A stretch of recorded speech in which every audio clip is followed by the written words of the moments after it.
नमस्कार मित्रांनो, ठरलं तर मग या मालिकेत उद्याच्या भागात असं दाखवलं आहे की आता साक्षी आणि प्रियाने दोघींनी पण त्यांचा गुन्हा कबूल केलेला असतो. तसंच आता कोर्टाने दोघींना पण शिक्षा सुनावलेली असते. दोघींच्याही हातात बेड्या असतात आणि तेव्हा प्रिया बाहेर येते आणि तिला पूर्ण आजी दिसते. तेव्हा ती पूर्ण आजी प्लीज मला माफ करणार. तेव्हा पूर्ण आजी म्हणते, पूर्ण आजी तिच्या कानाखाली खानक्यानी लावून देते आणि म्हणते तुझा आमच्या घराशी काही संबंध नाही. असली डेंजर मुलगी मी आजपर्यंत बघितली नाही आणि तिला जोरात कानाखाली मारते. तेव्हा तिथे कल्पना पण उभी असते. तेव्हा प्रिया म्हणते आई प्लीज तू तरी माझ्या विश्वास ठेव.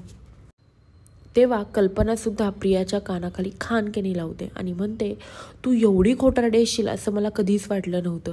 मी तुझ्यावर एवढा विश्वास ठेवला पण तू माझ्या विश्वासाच्या बिलकुलही पात्र नाही. आणि तिच्या कानाखाली कल्पना पण लावून देते आणि तेव्हाच तिथे आता सायली पण आलेली असते. तेव्हा प्रिया तिला म्हणते की सायली प्लीज मला वाचव, मला नाही जायचं आहे जेलमध्ये. तेव्हा सायली म्हणते तुझ्या पापांचा घडा भरला आहे आणि तू जी काही आजपर्यंत कारणे केली त्याची तुला चांगली शिक्षा भेटलेली आहे. आणि असं बोलून सायलीसुद्धा तिच्या कानाखाली खानकेनी लावून देते आणि म्हणते प्रिया तुझ्या पापांची फळं तुला भोगावीच लागतील. आता 7 वर्ष सड तू जेलमध्ये. असं बोलल्यानंतर ना प्रिया एकदम गप्प बसते आणि प्रिया हतबल असते. प्रिया खूप रडत असते. प्रियाला काही सुचतच नसतं.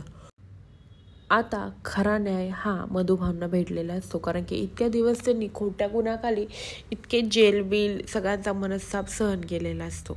आणि आता आता ज्यांनी खराच गुन्हा केला आहे त्यांची जेलमध्ये जायची पाळी आलेली असते. आता अजून पुढे काय होईल? प्रियाचा खरा चेहरा येईल का सगळ्यांसमोर, की ही प्रिया नसून ही तन्वी नसून प्रिया आहे?